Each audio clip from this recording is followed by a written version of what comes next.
Hello, and welcome back to Inspire Scuba. My name is Jason, and today we will be going over this week's Specialty Spotlight Peak Performance Buoyancy with Padi. Without further ado, let's dive in.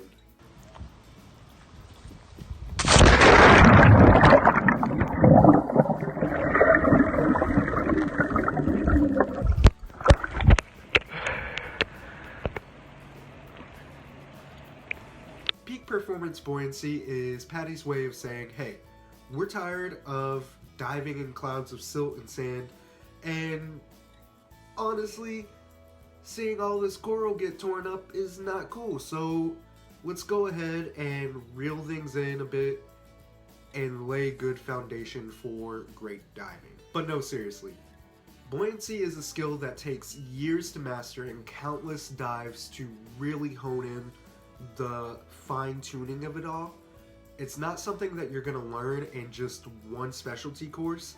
It is something that you are going to have to actively practice every single day, or every single dive, I guess day if you're living on the coast and you're diving off a boat every single day, but you know, I digress. This specialty is something that will lay the groundwork for you to flourish as a diver and help you sustain the marine environment, as well as mitigate how much energy you're using as a diver. This is often why it is one of the most pushed specialties for new divers. The idea is to learn good habits now and early, so you don't have to unlearn bad habits later. In this specialty, you will start learning how to become one with the water and start working your way from the ground up to becoming a buoyancy master. So these are some things that you will be learning. One, you learn that buoyancy often starts before you even get in the water and starts with your trim. So when you're setting up your gear, and the placement of all of your accessories affects how your buoyancy is. If you have a bunch of drag from your regulators just dangling in the water, or you have a flashlight that's hanging out and it's hitting everything, it adds an extra layer of things that, one, you have to focus on, but two, it creates that drag in the water that slows you down and prevents you from moving effortlessly through the water. Secondly, once you do get in the water, you'll be learning how to make sure that you are properly weighted. This is something that you should have gone over in your open water in your open water course, but oftentimes you'll have instructors taking on their max amount of students during this course, and so they only get you weighted to make sure that you don't fly off to the surface. I'm not saying every instructor is like that, or every instructor-student relationship is like that, but always be mindful that there's always more that you can learn.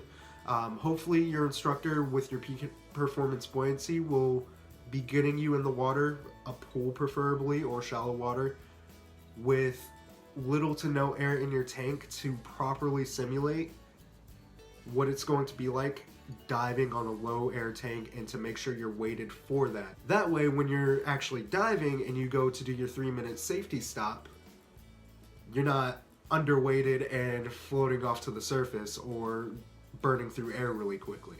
Third thing that you'll be learning is proper breath control. Breathing is one of the easiest things as a diver that you can practice every day, even out of the water, but it can really change the game of your buoyancy. If you're burning through gas, you're constantly changing how much water you're displacing. If you learn to use your lungs,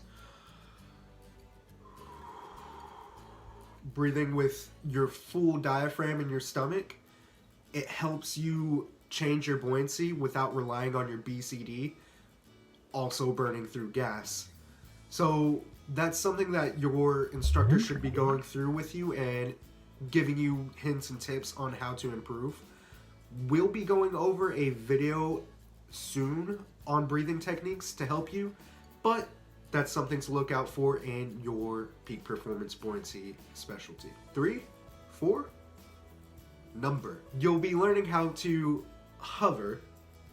One of the skills that you have to complete during your peak performance buoyancy is hovering.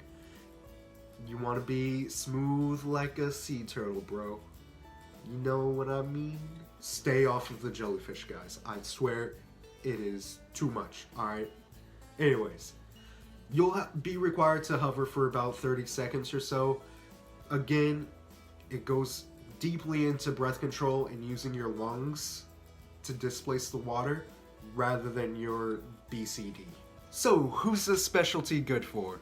It's good for me, it's good for you, it's good for everyone who's been a diver and who's just becoming a diver, whether you're open water, advanced, or even even a rescue diver. It teaches you the foundation to improve as a diver and to constantly be growing, and again, it helps mitigate those bad habits you pick up from just the random scuba steves who vacation and dive and don't have any reason to be teaching diving to you. It is something that you can do every day, every single dive, to help improve and grow as a diver. But seriously, go ahead and take this course if you haven't. No one likes the diver who just drops to the bottom and creates a mushroom cloud, no matter how friendly it looks, right? Don't be that guy and start building those habits today. So, there's our introduction on peak performance buoyancy. If you like this, be sure to subscribe and check out our other specialty videos in the playlist that will be right about here. Yeah, go ahead, click it. If you're just watching this video for the first time on November, I think 18th, 20th, I can't remember what day it is. I'm kind of recording this in advance. Anyways, click it. There will be at least one other video. If not, there will be more if you're viewing this in the future. Either way, it's a win-win. You learn a little more, it's a quick primer. Hell yeah. There we go. Thanks again, and have a great night. Bye.